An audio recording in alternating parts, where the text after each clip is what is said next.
America में कर्ज सस्ता होने की उम्मीद घटने के बाद अमेरिकी बॉन्ड यील्ड में आई बढ़ोतरी की वजह से डॉलर तो मजबूत हुआ ही, साथ में सोने और चांदी का भाव भी नई रिकॉर्ड ऊंचाई पर पहुंच गया। डॉलर इंडेक्स 105.5 के ऊपर है, जो करीब 5 महीने का ऊपरी स्तर है। इसी तरह विदेशी बाजार में सोने का भाव $2400 के पार निकल गया, $2415 की ऊंचाई तक पहुंच गया। घरेलू बाजार में सोने का भाव 72,800 रुपये प्रति 10 ग्राम के रिकॉर्ड स्तर पर पहुंच गया। घरेलू बाजार में चांदी का भाव भी 84,000 रुपये की 1 किलो चांदी हो गई। विदेशी बाजार में चांदी का भाव $30 प्रति औंस के करीब पास है, जो 3 साल का ऊपरी स्तर है। ये सोने और चांदी के अब तक के इतिहास के सबसे ऊंचे स्तर हैं।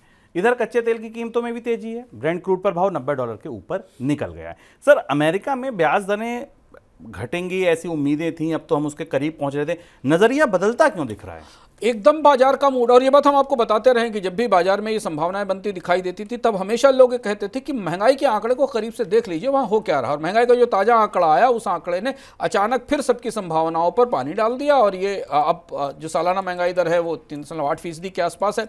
और जेरोम पावल जो ये बात लगातार कहते आ रहे हैं कि वो ब्याज दरों में कमी नहीं करेंगे, क्योंकि महंगाई अभी तक पराजित नहीं हुई, हारी नहीं है। ये एक महत्वपूर्ण फैक्टर था। इसके साथ कच्चे तेल की, कमोडिटीज की कीमतों में बढ़ोतरी दिखाई देने लगी, यानी अमेरिका में महंगाई और बढ़ने की संभावना दिखाई दे रही। और इस वजह से पूरे बाजार में अचानक तस्वीर बदल सी गई। सोने में तो सनसनीखेज तेजी है, सोने की तेजी तो चौंकाने वाली, आश्चर्यजनक तेजी है, कहीं ना कहीं बबल जैसी स्थिति दिखाई दे रही है।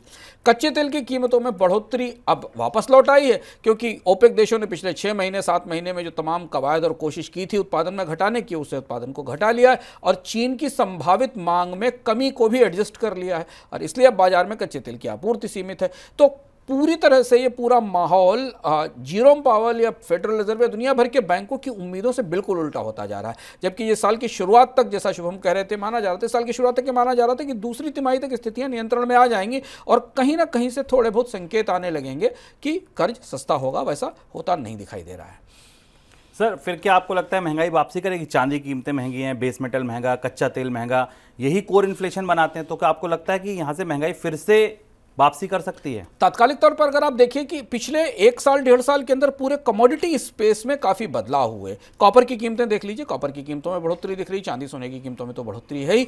अब दुनिया के कमोडिटी प्रोड्यूसर्स ने घटती मांग और मंदी की संभावनाओं के हिसाब से अपने को एडजस्ट कर लिया। आप कहेंगे मंदी की संभावना, चीन की स्थिति यह है कि चीन में तेज गिरावट आती है, 5% से कम की आर्थिक विकास दर तो रहनी ही है, तो मंदी संभव है और चीन में एक छोटी मंदी तय है।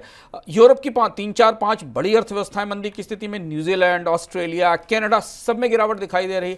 तो कोविड के बाद जो पेंटअप डिमांड आई थी और जो मांग आती दिखाई दी थी, उसके बाद जो खतरा था कि एक डिप आएगा, उस डिप की तैयारी कमोडिटी बाजार ने अपने तरफ से कर ली। जैसा काम ओपेक देशों ने अपने कच्चे तेल के उत्पादन को लेकर किया, वैसा ही काम दुनिया के कमोडिटी प्रोड्यूसर्स ने भी किया। उन्होंने भी अपनी क्षमताएं सीमित कर दी, उत्पादन क्षमताएं सीमित की, और अब वो कमोडिटी में तेजी का एक साइकिल फिर शुरू हो गया, क्योंकि उन्हें यह पता है कि आने वाले समय में मांग कम होने वाली है और उस हिसाब से आपूर्तियां सीमित कर दी गई। तो बात बिल्कुल सही है कि पिछले 1-1.5 साल की जो पूरी कवायद दुनिया भर के केंद्रीय बैंकों ने की थी, चाहे वो फेडरल रिजर्व हो, यूरोपियन सेंट्रल बैंक हो या बैंक ऑफ इंग्लैंड हो या भारत का रिजर्व बैंक हो, महंगाई को कम करने की और कोर इन्फ्लेशन को कम रखने की पूरी दुनिया में, वो फिर पलटती दिखाई दे रही है। ऐसा लग रहा है कि यहां से महंगाई की एक और नई लहर आ सकती है, जो ब्याज दरों में कमी और सस्ते कर्ज की संभावनाओं को फिर 6 महीने साल भर के लिए पीछे धकेल सकती है।